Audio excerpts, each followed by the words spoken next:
Hello again, you're watching News Today. Now, scrap dealers are expecting to make hundreds of Ghana cedis from the burnt-down shops by fire at the Kumasi Central Market. Scrap dealers were busy scavenging for steel materials. The fire destroyed over 100 shops, leaving owners undecided on steps to take to rebuild their shops. Mohammed Nuruddin reports. This is the nature of the structures here at the Kumasi Central Market. After the fire has destroyed shops Wednesday morning, there were no injuries, but the buildings have been reduced to a blackened frame. Currently, very weak and porous, a hand push can't bring them down. The shops are now in tatters. All the roofs have collapsed. Sheets of corrugated iron have been left crumpled and twisted on the ground. The destruction of a portion of the market is a terrible loss to the traders. Shop owners who have started counting their losses say it would take a number of days to rebuild their shops due to the economic hardship. Some of them who were spotted picking up from the pieces spoke to Joy News.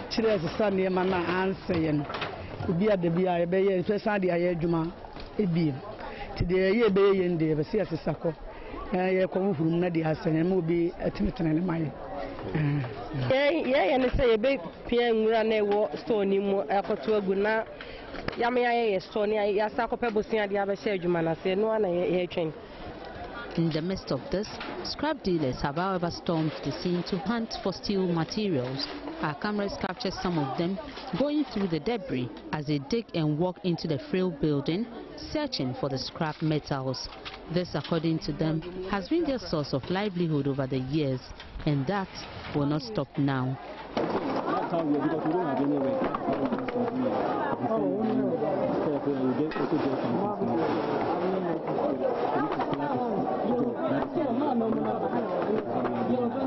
Mahmoud Mohammed Nuruddin's report from the Central Market in the Ashanti region.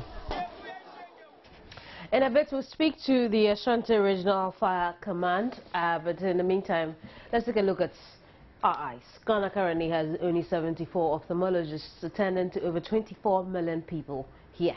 Head of the Eye Care Secretariat, Dr. Oscar Deborah, says Ghana has a huge gap to fill as less than 20,000 cataract surgeries are done annually instead of the 45,000.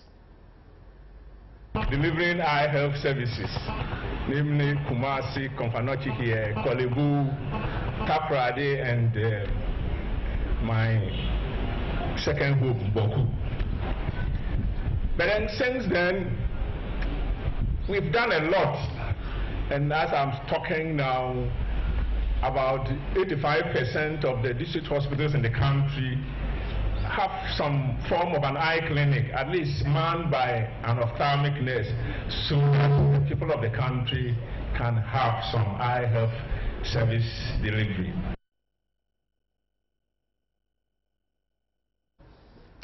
Right now, so let's go over the telephone and speak with Dr. Remy Ningpe. He's an optometrist at the Ridge Hospital here in Accra. Hello, Dr. Remy. Hello. Thank you very much for joining us on News Today. But only 74 ophthalmologists for 24 million people, over 24 million people in the country. Just before we get into the ratio, what's the difference between what you are, an optometrist, and an ophthalmologist? Well, thank you for the question. Good afternoon to all listening. Frankly, the ophthalmologist is a medical officer who are specialized in eye care. So that's basically him. He does the surgery and all other consultation. Now, the optometrist, on the other hand, just like you said, looking at the ratio of people to the doctors who are available, the optometrist is trained as a doctor to just do eye care, eye business. You understand? So he is basically just to do eye care. So he's a specialist trained to do eye care only. That is the major difference between the ophthalmologist and the optometrist. And every year we're supposed to have 45,000 cataract surgeries. Yes, because we don't have the numbers. We do only 20,000 of those surgeries. We are gradually growing a blind population. Yes, we are, actually. And that is because we do not probably train enough ophthalmologists, the first group that we mentioned. They are supposed to be doing the surgeries, to be taking care of these cataracts. But the numbers are quite limited. So that is why we still have a backlog. Unfortunately, the optometrist, who is a doctor of the eye primary, doesn't do those cataract surgeries. That is why we still have the backlog. How did we get to this? Is it that we don't have the schools, or people are not interested to train? Well, it's a combination of factors. One, specialty in medicine is always expensive. So getting people to train into that field takes a while. It takes about 7 to about 10 years to get a person to be trained to that level, you understand? So it's a combination of factors. Cost, the personnel who even want to specialize in eye care rather than the other specialties that may fetch you a bit more money, you understand? So it's a complex situation. So what can we do? And what would you suggest we do to try and reverse the trend? Well, I think we can still do quite a lot with the ophthalmologists we have in Ghana. If we are looking at only cataract surgery, for instance, or basic surgery, for instance. What we need to do now is to have the optometrist, that is the doctor of the eye, the basic, to be sent all across the country. So when we can pick up these surgeries, they can now come in and have the surgeries done. We live in Ghana. We have people come out from outside the country to come and do surgery over a period of time, and then they go, and then we manage what is left. We can use this strategy. Few ophthalmologists to do the surgery, a lot of optometrists in the system, do the work, get the people, the ophthalmologist comes, does the surgeries, and then we do the aftercare. It's possible. And so if our best bet, if we can't increase the number, is to, look at preventive measures by going to the optometrist, how often should we do that? Usually, you should check your eye once every other year. Once a year, you should pop into the eye clinic and have your eye screened. If you have any particular condition, certain systemic diseases like diabetes, hypertension, that one you have to go a bit regular, maybe every 6 months or thereabouts. But you see, if we do regular checks, some of these situations will not go out of hand for us now. Many of these eye problems can be solved. They can be resolved from the initial stages, or can be made such that you can still see.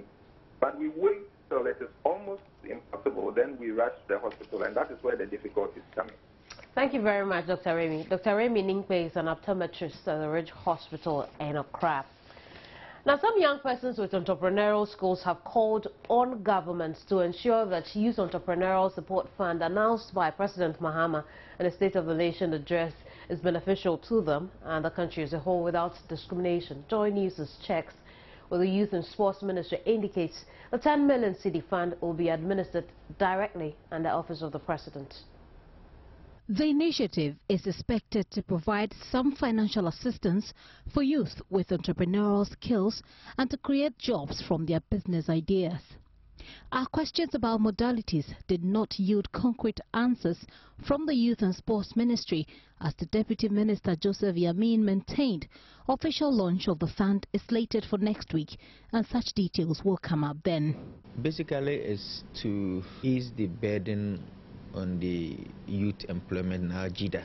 The fund is secured as at last year. A team put together to see the disbursement as well as how to apply. It's directly under the office of the president. It's going to be supervised or administered from the office of the president. So the team now is looking at how the process would be like, how you start the selections of it, who benefits, how visible is the repayment packages of the loan. So it's yet to be officially inaugurated. I mean, the fund shown up, then the details of it will also be put out there. Lack of legislative backing is a contributing factor to the woes of the current youth employment scheme, JIDA. It was unclear whether the Youth Entrepreneurial Support concept has or will be given legislative backing. Well, I'm not sure we are talking about the backing as far as legislation is concerned, but it's about the fund being set up now for youth to access. And we are hoping that officially, finally, it will be announced so that the interested youth out there will have the opportunity to assess it. I'm sure that all these things about legislation and others will be made mention. At level 200 at the University of Ghana, Felicia Eti sells these decorated slippers and beads on a wholesale basis. She can't wait for the fund to be operational. I expect the government to be very transparent and fair about this. It shouldn't be something that is for some class of people or some people they have in mind or protocol. It should be everyone, because there are many people in the country who have so much in them, who are endowed with so much skills, but because of lack of capital, because of lack of encouragement, and because of timidity, they are not able to come out with their talent. They are not able to build up their best. I think I'll also make a great deal out of this, and it's going to help me to expand a lot. Felicia is set to finalize paperwork for her small business by next week in preparation to access the fund. Not a sophisticated lot she has here, but Felicia is one of perhaps thousands of young people with basic entrepreneurial skills who are expecting to benefit from this new Youth Entrepreneurial Support Fund if it should be set out rolling. Until next week when it is launched, the details are still sketchy. For Joynews, Gifty Andwapia, Legon, Accra.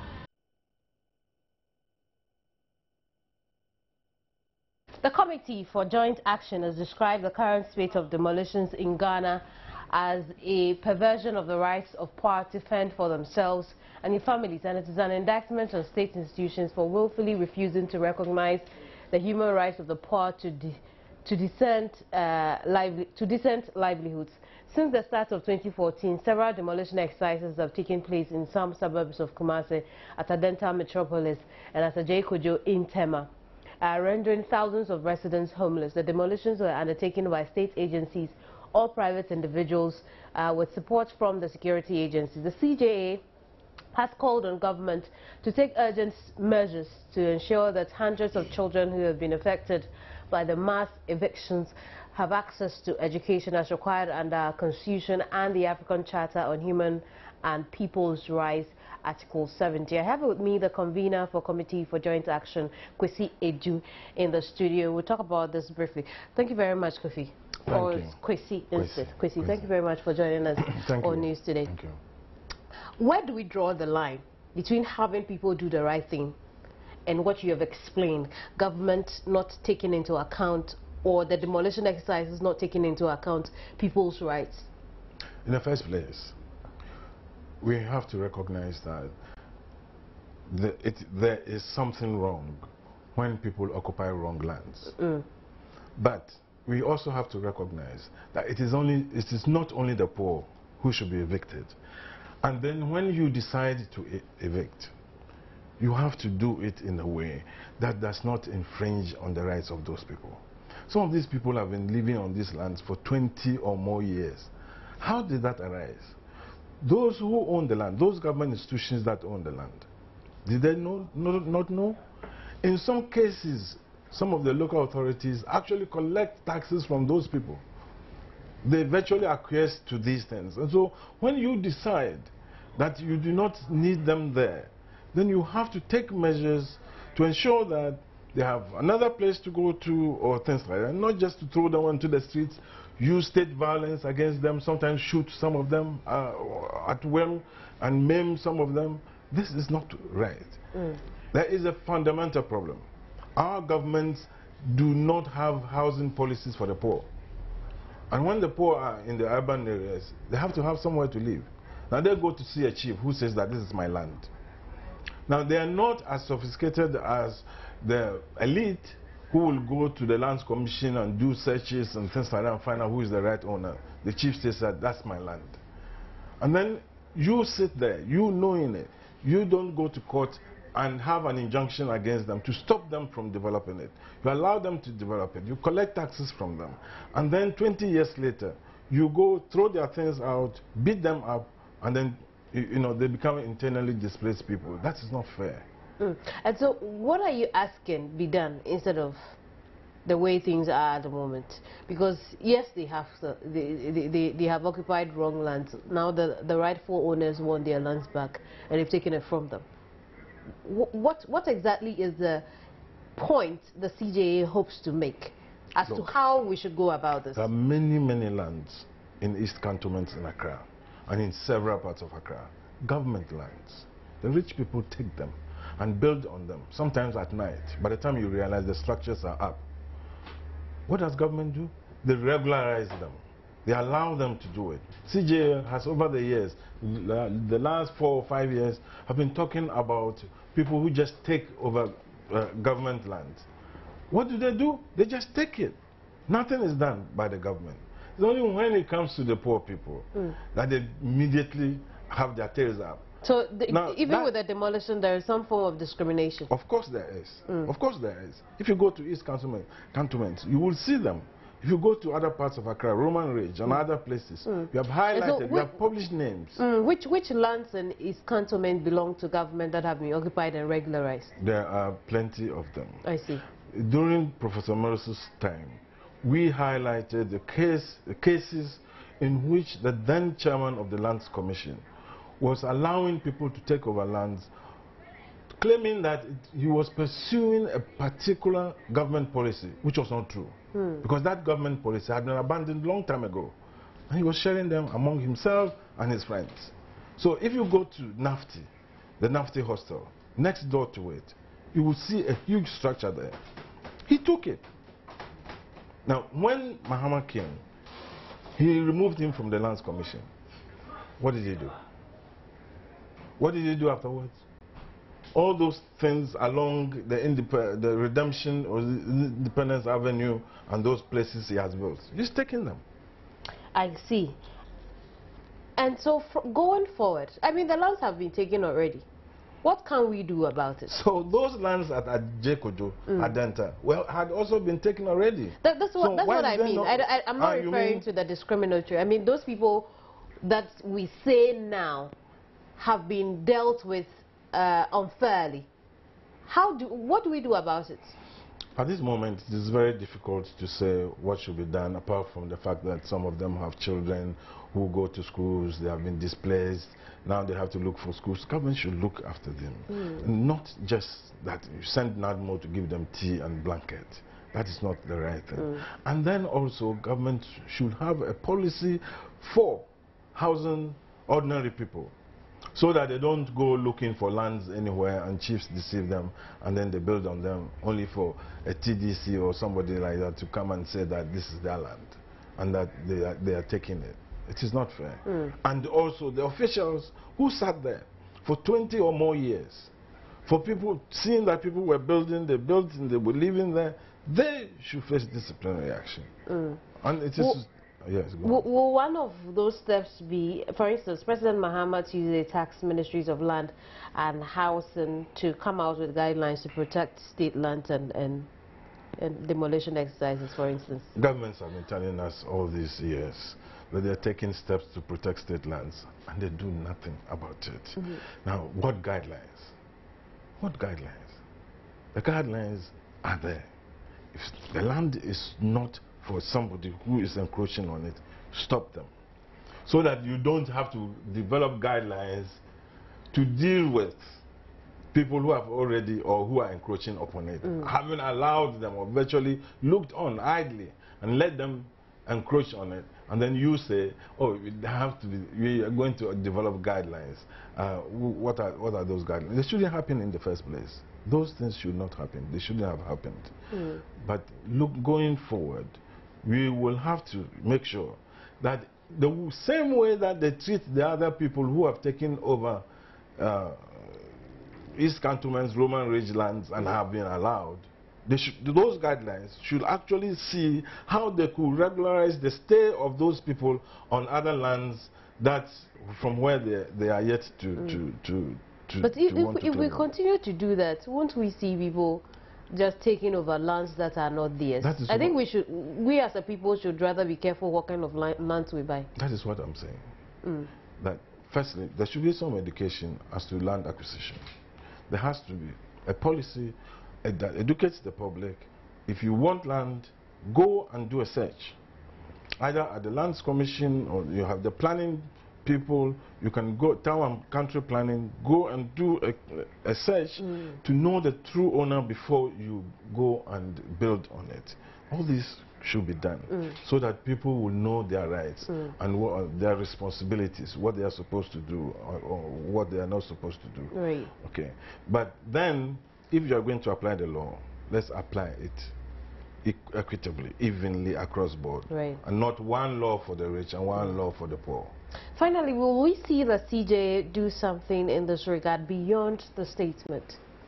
The CJ has been, in all these things that we're doing, we're trying to raise public consciousness to some of the issues that we consider as unfair.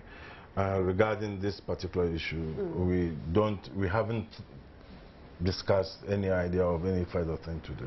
No. I see. Thank you very much, Kwesi. Thank Kwesi you. Edu is convener for the Committee for Joint Action. Let's move on to the Bunahafo region, where the Regional Security Council Tuesday sent a fact-finding committee to the Galamsey site at Dokochina in the Banda district of the Bunahafo region. Our Bunahafo regional correspondent Nestor Kafuya Joma, who was with the team, files this report. Barely a week ago, Joynews aired a story about the illegal mining site at Dokochina in the Banda district of the Bunahafo region. The Regional Security Council therefore set up a committee consisting of the military, police and the BNI to ascertain the credibility of the news.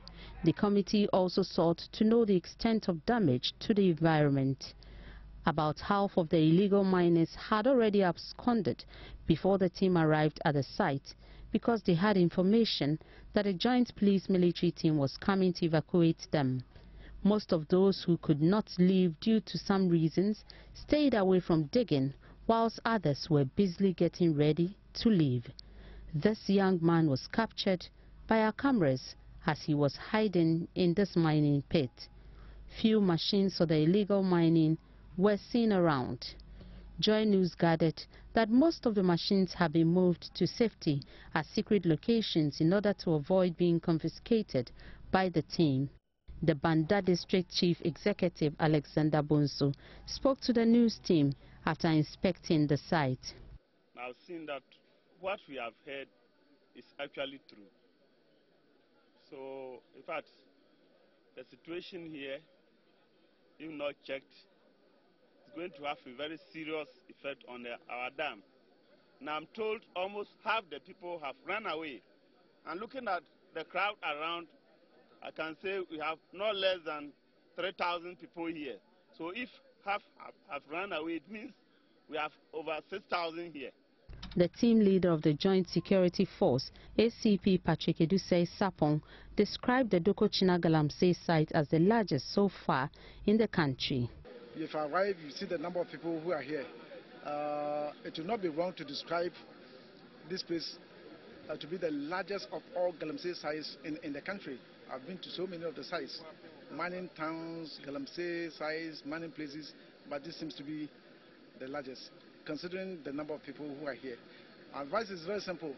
As we were sent by RESEC, you have to report back to RESEC, and any action or decision that RESEC takes, you carry it out.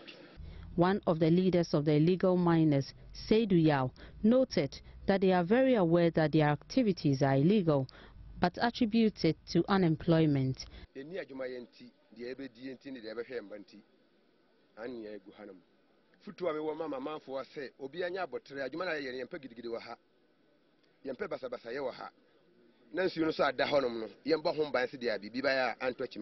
Nestor Kafuya Joma's report from the Bunahafo region. President Mahama has begun a two-day working visit to the central region. The president has already visited and interacted with the chiefs and people of Ayamfore. He's expected to visit Dunkwa and Ofing and inaugurate a new bridge over the Pra River, after which he'll meet with fisher folk in the region, inspect progress of work on the Kotokraba and Cape Coast Stadia, as well as the new water facility serving the Kumfi and Gumwa areas. He will also address students at the University College of Education whenever.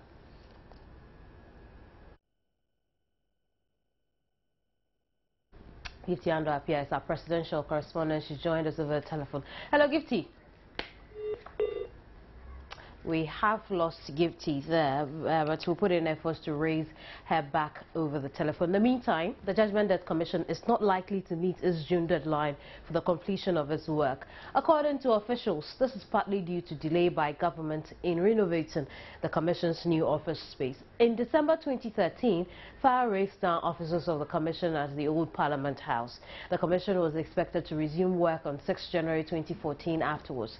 Now, government later said in a statement, urgent steps are being taken to find them temporary offices where they can continue their critical work for the state. However, more than 2 months after the fire incident, the renovation work at the Commission's new offices located within the Constitutional Review Commission building at Cantonment in Accra is yet to be completed.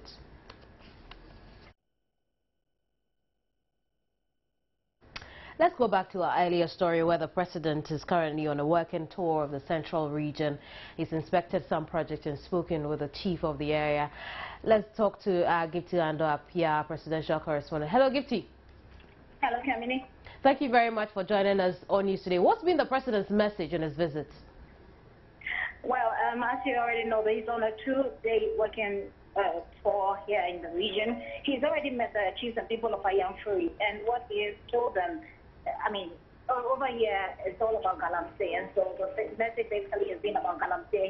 He recalled how the issue was so bad that security men had to be deployed to bring some sanity. And he told them about the fact that it is everybody else's responsibility. I mean, telling the chiefs that it was not just the responsibility of government, but it was everybody else's responsibility to ensure that the environment is protected. Earlier this year, he announced a livelihood improvement project that is supposed to be started in Galamsey areas, and this is supposed to provide alternative employment skills for young people in these areas. He told them that that is about to be operational. The chiefs, on the other hand, have been asking, making requests about their roads because the roads here are really bad, and asking for hospital policy here. Hello, Gifty. Are you there? I think we lost Gifty over the telephone. There's more news ahead. Don't go away. Hello? Oh, I think Gifty is back over the telephone. Hello, Gifty. Hello, Kamini. Right. So just before we go on the break, let's finish up with Gifty. The line was a bit muffled. But Gifty, we also know that he visited the Kotokraba and Cape Coast Stadia. What information did you gather from there? Well, what I can say right now is that he has visited the Kotokraba and the Stadia. Yeah, at the Galamsey site. And the president, I don't know exactly what he's going to say to these people, but there are no Galamsey sites around here. So I think he's just going around and looking at these Galamsey. I don't know exactly what he's telling the people. I have seen that he's reaching them, but I've not seen the people running away as they used to do when they see Kamame and other security personnel coming. They are about to meet.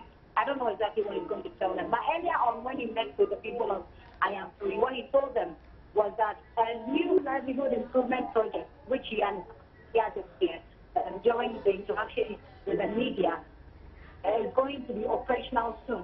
This new livelihood project is supposed to provide alternative employment for the young people around here. It's expected that it's minimized drastically with the many and with which the people are indulged in Galamsey activity. I see. And so what else is he expected to do? He's expected to actually go to the Kotokraba and Cape Coast Stadia to inspect the progress of work. He's also expected to meet with the transport and show the relations with the support and joint transport people in this area that is the central region. He's expected to do bridge over the Tua River as well.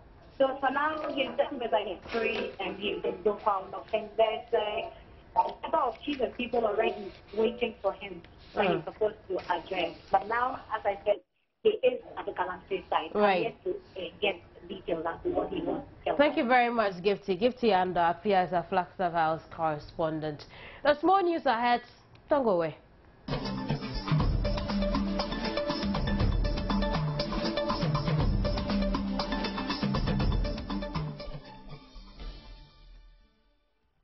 I'm glad you could stay on News Today. Let's do some business now. The Economic and Organized Crime Officer said it would go after government agencies still pricing in foreign currencies. The move is part of EOCO's exercise to ensure that all institutions comply with the recent Bank of Ghana directives. A special task force comprising officials of EOCO and some security agencies this week undertook an inspection of some companies and institutions to enforce the new directive.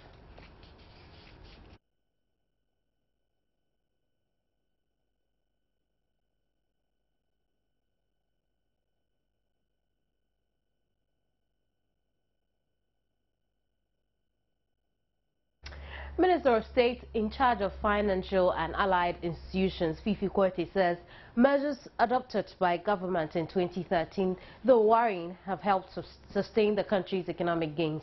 He spoke on News Desk after the IMF warned of challenging times in Ghana's economy at a mission from the fund led by Christina Dayskin visited Accra to discuss issues with government and other stakeholders. The statement essentially captures some of the challenges we are facing. Oftentimes, however, when we are analyzing this statement, we tend to gloss over the key thing the IMF is driving at. And I don't know whether sometimes we do that conveniently, and I'm talking really about the people of Ghana generally, whether we do that conveniently because somehow we don't want to face the real difficulty. Every difficulty will require a certain collective determination to look at where the difficulties are coming and say, listen, let's collectively see how we can stop this. What the IMF is essentially saying is that last year was a very challenging year. And that last year fiscal position would have been far worse if it were not because of the determination of the government to stop a number of things that would have caused far more problems. Government had to bring in some tax measures. Which tax measures brought a lot of complaints. But for those tax measures, the situation would have been far worse. Government also had to literally put its foot down and say, listen, a number of the subsidies could not continue.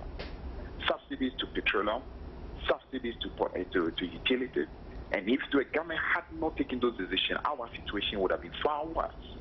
The IMF is also saying that the wage situation is absolutely destroying this country. And that wage situation is not just causing massive problems to the economy, but it's also bringing in its wake huge public debt. Because the public debt, unfortunately, is not the loans that are coming from outside of our country. It is the domestic debt that is going up. And the domestic debt is going up because the country is using too much of its revenue to pay salaries. So therefore, essential other things that need to be done. The country has no option but to go borrowing domestically in order to be able to do it. Financial analyst Sidney Casely Hayford on the same topic shared his source. The IMF report clearly said that the fiscal deficit that we are seeing in the first in 2013, the first three quarters of 2013 are very clear that there is a shortfall of revenue. I don't know why Fifi doesn't want to accept that, because it is clearly written there. Number two, the people who manage the government public debt and the public wages is government. It's the managers of the economy in this country. It is not the people of the country who dictate to government what they want to be paid. Government makes that decision and sets the standard and the level accordingly. And this is what government has done.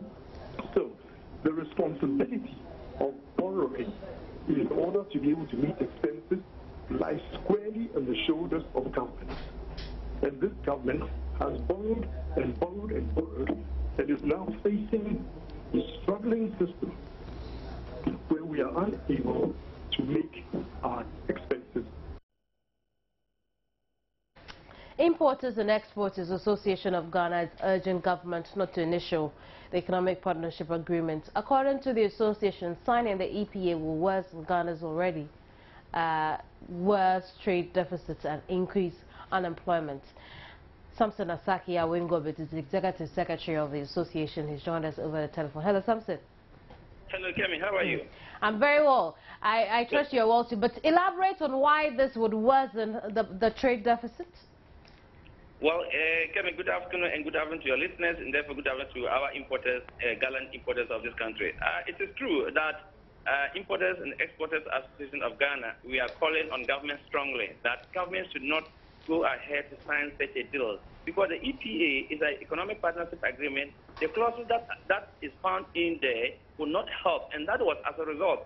Let us first and foremost salute the West African finance ministers who met last week or last 2 weeks and decided to say no, some of the clauses there was something that they have to go back to their various countries and debate it widely, so that to see whether the Ghanaians themselves or the various countries are agreed to sign such an agreement.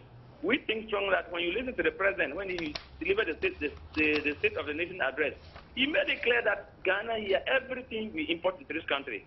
And therefore, by leadership that he shows the whole Ghana that he was wearing Ghanaian shoes and Ghanaian made. And therefore, he was trying for us to develop more export than to import. But in this case, the EPA agreement, when Ghana should go ahead to sign, 80% of their goods are going to import to this country, and therefore Ghana will not be an exception. Therefore, if Ghana should sign this agreement, it's telling you that the few importers that we have in this country, especially the Ghanaian men and women, can no longer import certain goods that they have access to from the Western country into our country here. What is going to happen is that importers will now go out of business, and because they will bring their goods in 80% of their goods on duty free. From the Importers and Exporters Association, we are rather appealing to government that if government wants to get more money as a result of signing the EPA for them to give them some grant for them to develop this country, we are ready to import goods into this country and pay the requisite taxes to the state so that we can use it to do the development of this country.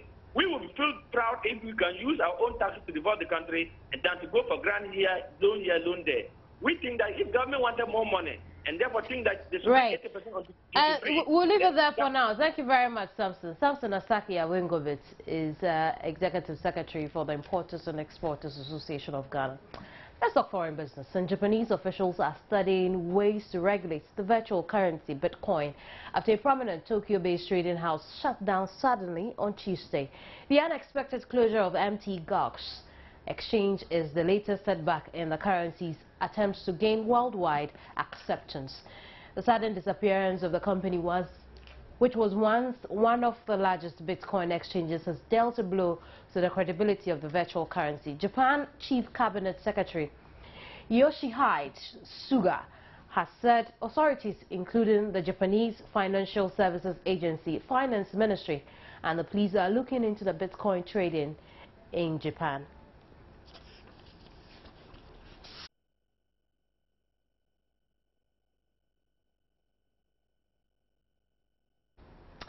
Don't go away. Baba Tando brings us sports news after this.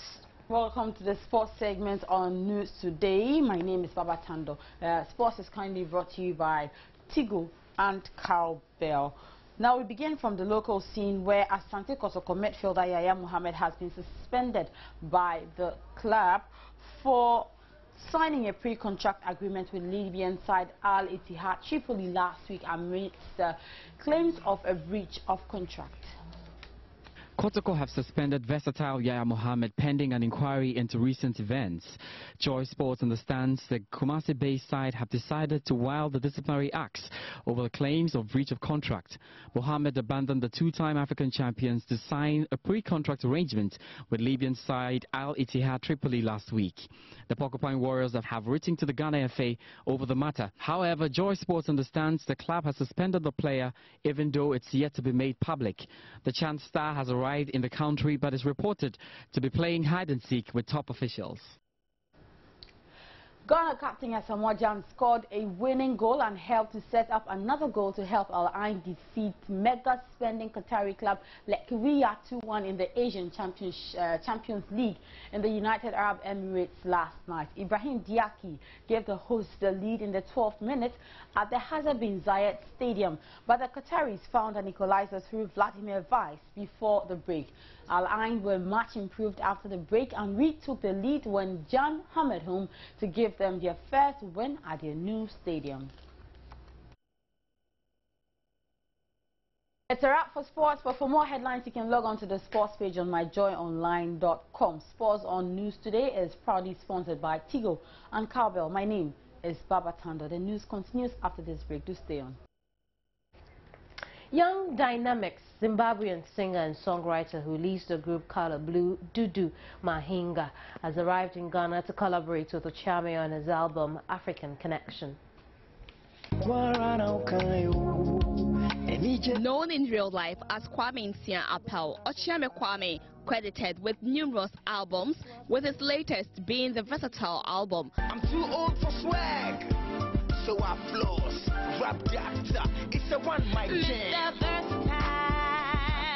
Ochame Kwame is set to release his new album, African Connection, in which Ochame intends to feature over 16 internationally known African artists.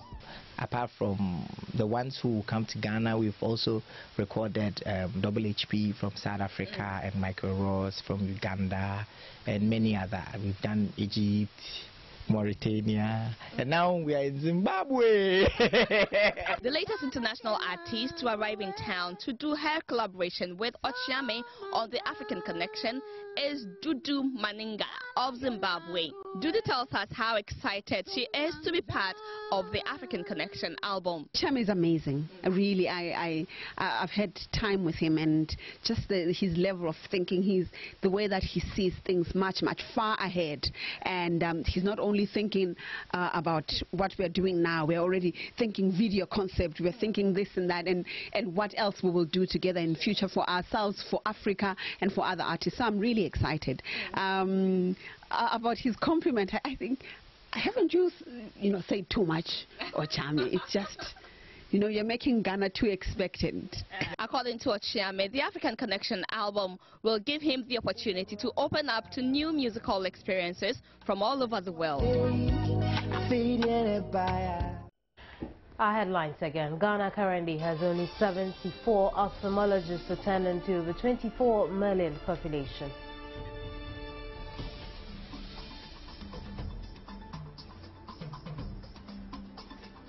Importers and Exporters Association of Ghana is urging government not to initial the economic partnership agreement with the EU. More news on myjoyonline.com. Thank you very much for staying on News Today this hour. My name is Kemini Nyamani Amana. Goodbye.